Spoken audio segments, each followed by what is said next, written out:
The Bird on Its Journey, Part 2. But when the first pang of such a pain is over, there remains the comfort of being a listener. At first, one does not think it a comfort, but as time goes on, there is no resisting its magic influence. And Lowe said rightly that one of God's great charities is music. I did not know you were musical, Mr. Keith, said an English lady. You've never before spoken of music. Perhaps not, madam, he answered. One does not often speak of what one cares for most of all. But when I am in London, I rarely miss hearing our best players. At this point, others joined in, and the various merits of eminent pianists were warmly discussed. What a wonderful name that little English lady has made for herself, said the Major, who was considered an authority on all subjects. I would go anywhere to hear Miss Thyra Flowerdew. We all ought to be very proud of her. She has taken even the German musical world by storm, and they say her recitals at Paris have been brilliantly successful. I myself have heard her at New York, Leipzig, London, Berlin, and even Chicago. The little girl stirred uneasily in her chair. I don't think Miss Flowerdew has ever been to Chicago, she said. There was a dead silence. The admirer of Miss Thyra Flowerdew looked much annoyed and twiddled his watch chain. He had meant to say Philadelphia, but he did not think it necessary to own his own mistake. What impertinence, said one of the ladies to Miss Blake. What can she know about it? Is she not the young person who tuned the piano? Perhaps she tunes Miss Thyra Flowerdew's piano, suggested Miss Blake in a loud whisper.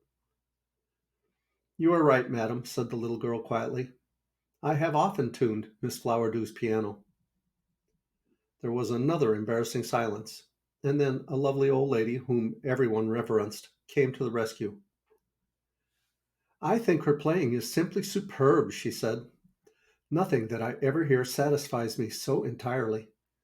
She has all the tenderness of an angel's touch.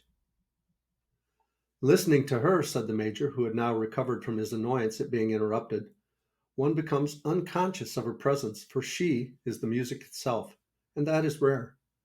It is but seldom nowadays that we are allowed to forget the personality of the player. And yet, her personality is an unusual one. Having once seen her, it would not be easy to forget her. I should recognize her anywhere. As he spoke, he glanced at the little tuner and could not help admiring her dignified composure under the circumstances which might have been distressing to anyone. And when she rose with the others, he followed her and said stiffly, I regret that I was the indirect cause of putting you in an awkward position. It is really of no consequence, she said brightly. If you think I was impertinent, I ask your forgiveness. I did not mean to be officious. The words were spoken before I was aware of them. She passed into the salon where she found a quiet corner for herself and read some of the newspapers. No one took the slightest notice of her. Not a word was spoken to her. But when she relieved the company of her presence, her impertinence was commented on. I'm sorry that she heard what I said, remarked Miss Blake, but she did not seem to mind. These young women who go out into the world lose the edge of their sensitiveness and femininity. I have always observed that. How much they are spared, then, answered someone. Meanwhile, the little girl slept soundly. She had merry dreams and finally woke up laughing. She hurried over her breakfast and then stood ready to go for a butterfly hunt. She looked thoroughly happy and evidently had found and was holding tightly the key to life's enjoyment. Oswald Everyard was waiting on the balcony, and he reminded her that he intended to go with her. Come along, then, she answered. We must not lose a moment. They caught butterflies, they picked flowers, they ran, they lingered by the wayside, they sang, they climbed, and he marveled at her easy speed. Nothing seemed to tire her, and everything seemed to delight her. The flowers, the birds, the clouds, the grasses, and the fragrance of the pine woods. Is it not good to live, she cried, and is it not splendid to take in the scented air? Draw in as many long breaths as you can. Isn't it good? Don't you feel now as though you were ready to move mountains?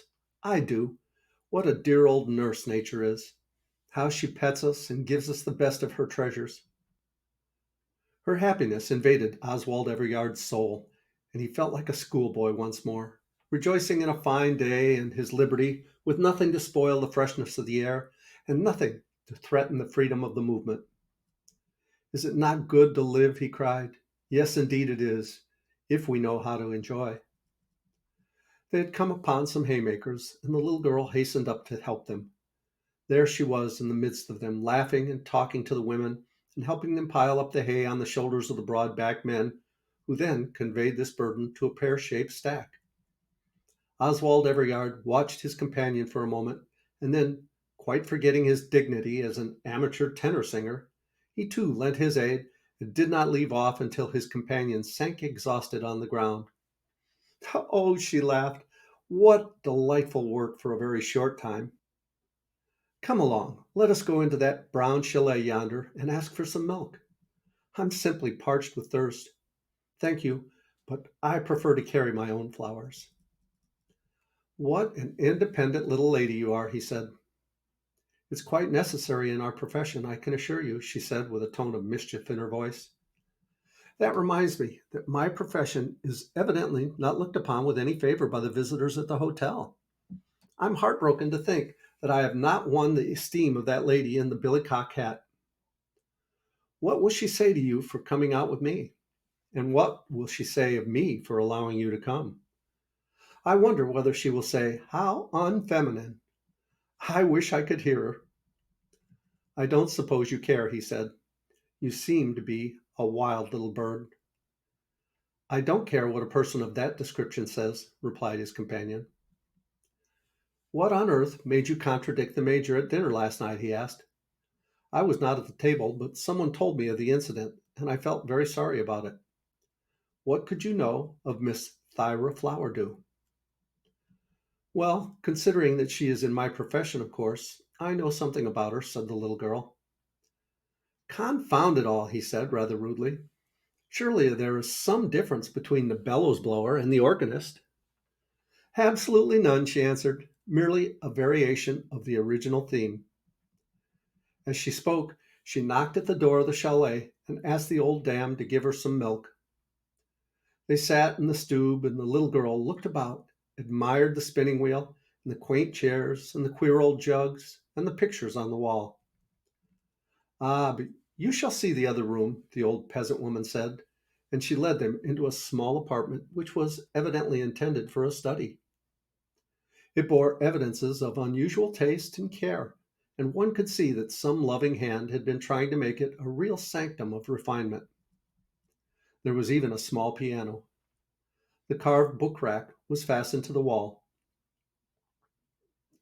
The old dame did not speak at first.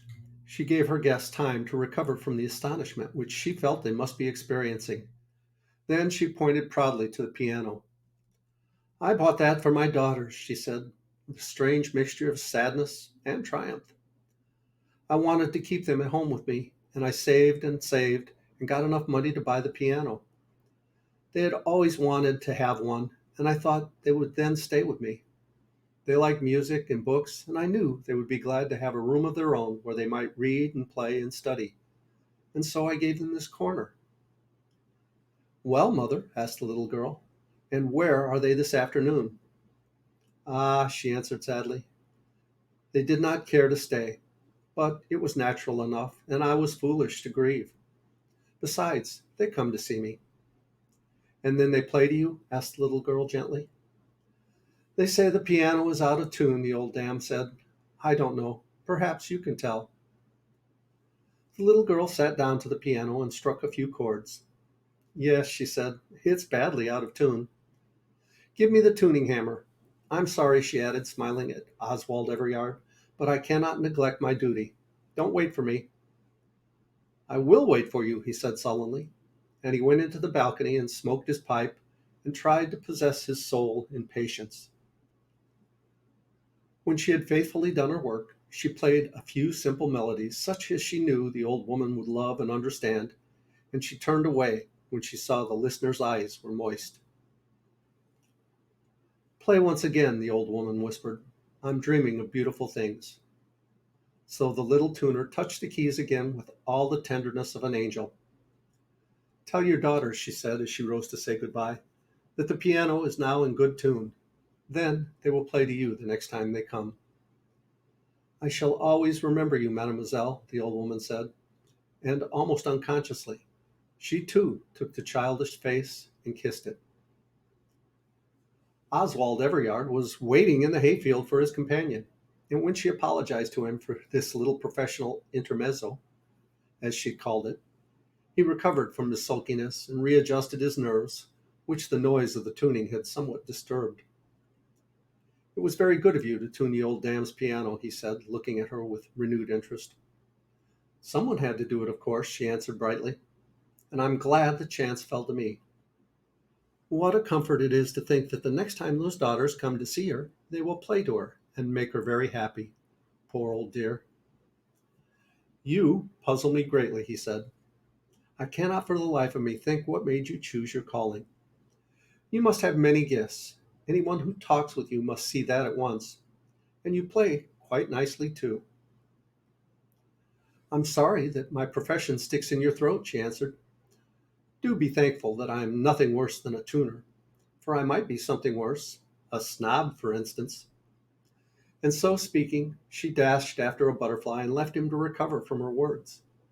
He was conscious of having deserved a reproof, and when at last he overtook her, said as much and asked for her kind indulgence.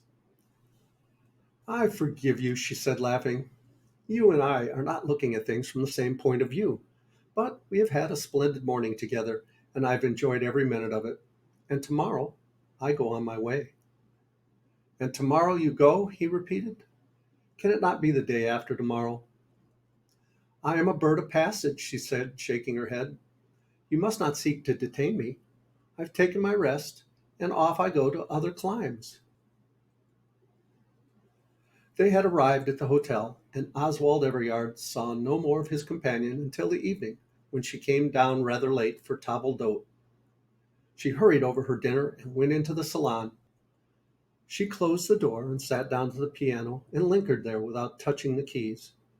Once or twice she raised her hands, and then she let them rest on the notes, and, half unconsciously, they began to move and make sweet music, and then they drifted into Schumann's Abendlied.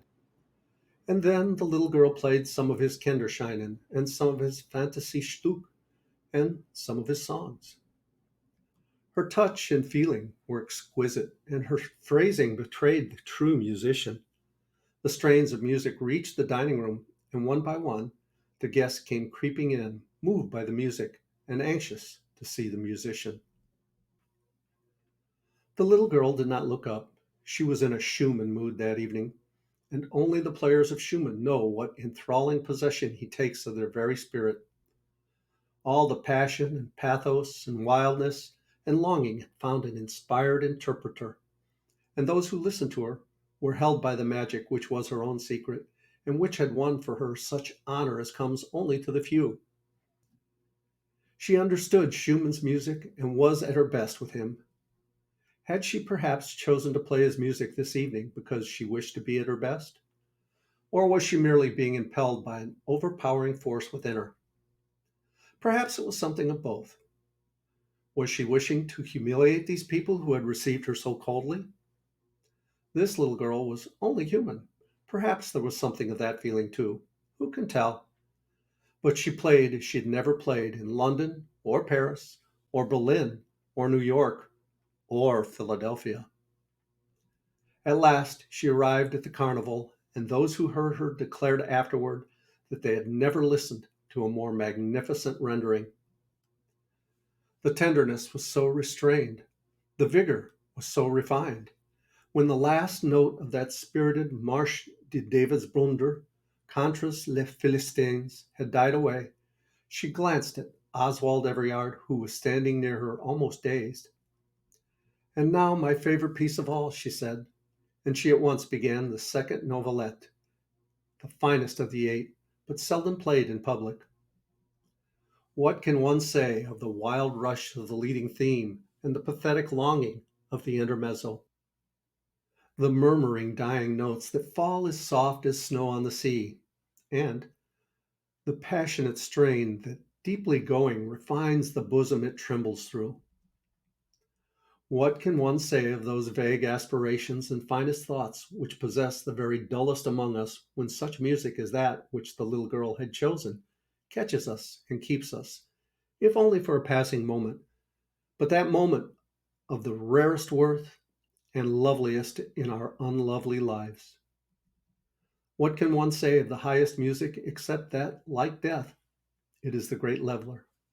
It gathers us all to its tender keeping, and we rest. The little girl ceased playing. There was not a sound to be heard. The magic was still holding her listeners. When at last they had freed themselves with a sigh, they pressed forward to greet her. "There is only one person who can play like that," cried the major with a sudden inspiration. "She is Miss Thyra Flowerdew." The little girl smiled. "That is my name," she said simply, and she slipped out of the room. The next morning, at an early hour, the bird of passage took her flight onward, but she was not destined to go off unobserved. Oswald Everyard saw the little figure swinging along the road, and he overtook her. "You little wild bird," he said, "and so this was your great idea, to have your fun out of us all, and then play to us and make us feel I don't know how, and then to go?" "You said the company wanted stirring up," she answered, "and I rather fancy I've stirred them up." "And what do you suppose you have done for me?" he asked. "I hope I've proved to you that the bellows blower and the organist are sometimes identical," she answered. But he shook his head. "Little wild bird," he said, "you've given me a great idea, and I will tell you what it is: to tame you. So goodbye for the present." "Goodbye," she said, "but wild birds are not so easily tamed." Then she waved her hand over her head and went on her way singing. Well, I hope you liked that story as much as I did. Please come back for our next one. Meantime, reach down, click like, subscribe to the channel if you haven't. I love you guys. As Tigger says, ta ta for now.